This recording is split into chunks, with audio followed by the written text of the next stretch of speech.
Well, exciting day in Tiger Stadium. Our guys wanted this opportunity. They saw this as a privilege to play in this stadium and really wanted this opportunity. And obviously, the last three quarters played great football. And that's, look, at the end of the day, when you have a top team coming in, that's why you come to LSU. And our best players played their best, and we needed that. Our defense played great in the second half, obviously, against, as you saw, a very potent offense. As our guys got their cleats in the ground, they played much better. Their eye discipline was great in the second half. Holding them to, I don't know, under 120 yards rushing is a great feat for any defense going against what they do at Mississippi. The quarterback was excellent again, back-to-back weeks leading the offense. He was the catalyst for us making quick decisions. He was assertive, aggressive,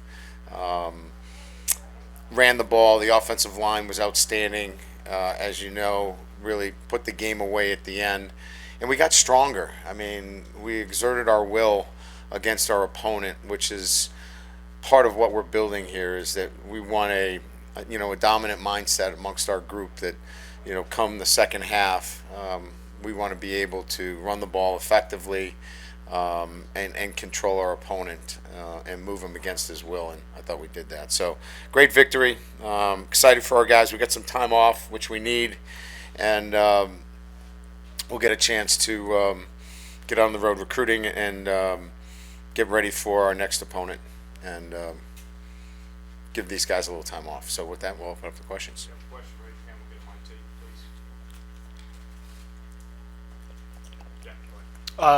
Was Jaden, coaching the cameras back here, straight ahead? Oh, yes. Was Jaden expected to be that much of a run game, and what kind of, like you said, flex is that for you guys to be able to continue to do that and run downhill in the second half? Yeah, so the structure of their defense is, a three down with six defensive backs, and when they chose to keep them back in coverage, he was in a zone read game option where he could throw it or run it, and he was on his game tonight. When he had three deep safeties, he was reading it out and keeping it. When the safeties were down, the ball was coming out on RPOs. He was really good tonight reading it out. You obviously took a big risk coming down here to take this job. I mean, I know it's mid-season, but is there any validation you get in a win like this in Tiger Stadium that you do have this thing in the right direction?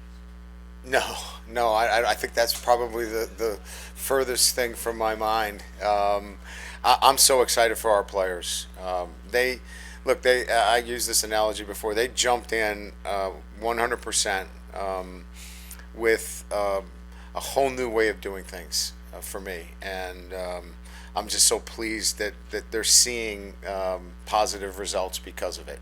I think that's what I'm most excited about. Hey, Coach, over here. Yes. With the defense, what were some of the adjustments you guys made in that second half? Because you guys really shut them down. I can't give you all of those. They're secrets. I really would like to tell you there were a lot, but I think we just got a little bit more aggressive in talking to Matt at halftime. Sometimes we tend to cover up some things that we feel like are weaknesses, and they're not really that weak. And we just kind of said, let's go play. And probably a little bit more aggressive maybe in the second half and just let the guys play. Yeah, hey, Coach, right here. Harold Perkins was all over the field tonight, really getting in Jackson Dart's face a lot. Can you speak to his performance and just kind of how important he was to executing the defensive game plan in the second half? He was good. He's active. As you saw, it's hard to get him on the field as much, but we felt like it was really important to get him out on the perimeter because he can run things down, and he's a very good pass rusher. He's an exceptional player. I think everybody knows that.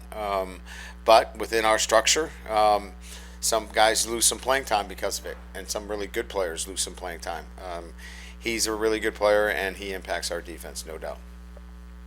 Coach, late in the third quarter, the Micah Baskerville pressure and the Joe Fouché interception in the end zone, what did that mean in the overall game? Because they didn't sniff the end zone again after that.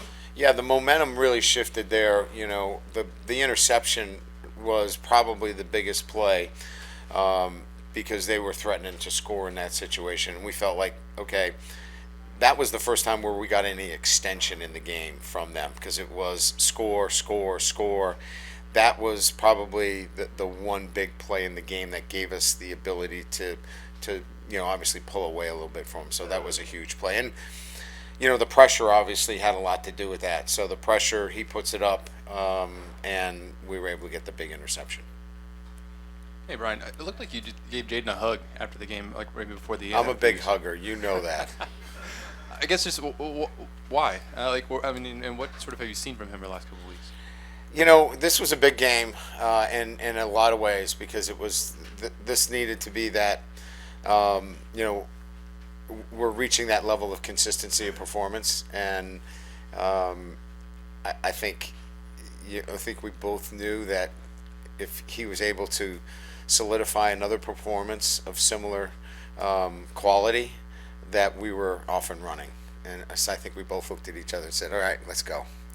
It's time. And I think we both felt the same way, that he's in a very good place where he can run this offense now, and he feels very comfortable with it, and he's ready to do really good things for us. At halftime was a message to the team: let's clean up penalties, stop hurting ourselves. We'll be fine. I did kind of tell him that the first thing was we're going to get the ball back, and last couple of weeks I've deferred to the second half, and I said if we have a good drive here, we're going to set the tone, but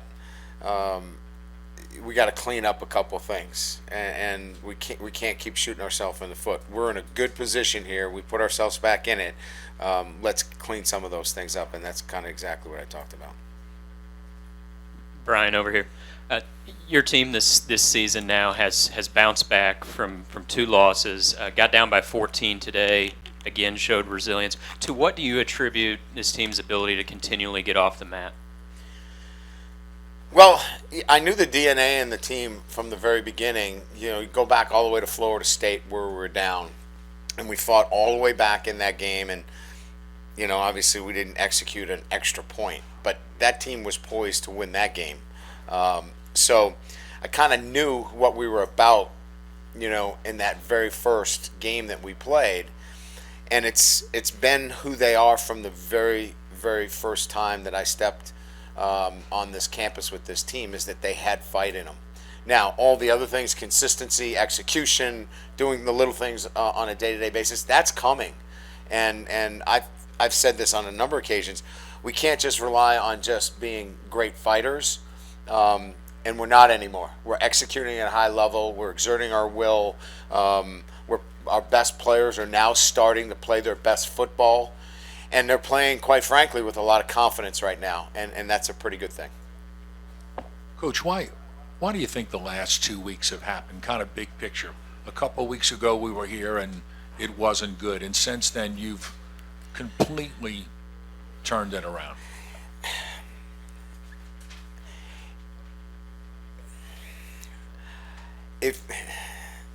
We weren't as far away in that Tennessee game as the score indicated.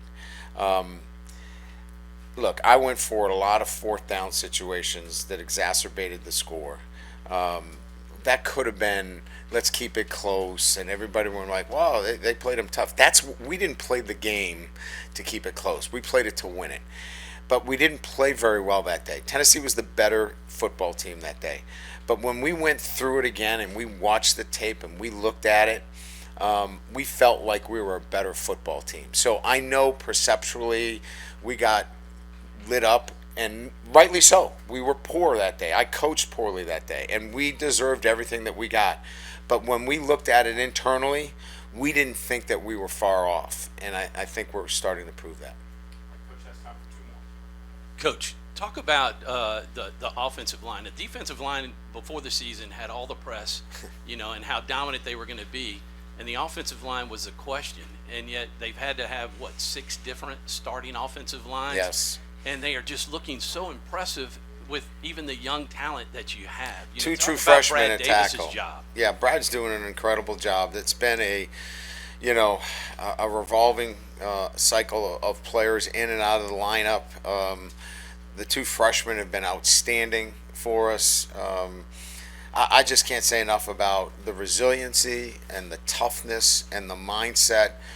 Look, I mean, we ended the game against Mississippi today with that 5-minute drive. The game ended with them knowing that we were going to run the ball at them, and we did that for 5 minutes. And that is a mindset that we wanted to build, and Brad's done a great job with that. Hey, Coach. Coach, Kayshawn seems to be getting in a groove of more Yes. targets, so more production. Is that definitely a key in the last couple weeks? Yeah, I think his targets are up. I think he's just, I think he's feeling comfortable with his role and his leadership role. We've elevated his leadership role, and he's been outstanding. He grabbed me on the sideline. He said, "Coach, don't forget the first things that you have to say when you go in the locker room." He's even like scripting my stuff now. I mean, I was like, "Oh, thanks, Kayshawn, I appreciate it. I couldn't find you the first week. Now you're running the show." But that's what I love about him. He's been so engaged, so part of what we're doing, and we're better because of it. And you can see when he touches the football, he's electric. And we're here because our best players are playing their best football. Hey, Coach, what were the first things you had to say? What's that? What were the first things you had to say? Oh, I'm sorry. He said, make sure you mention the defense and how they shut down that running game. I said, all right, he's talking about the defense now.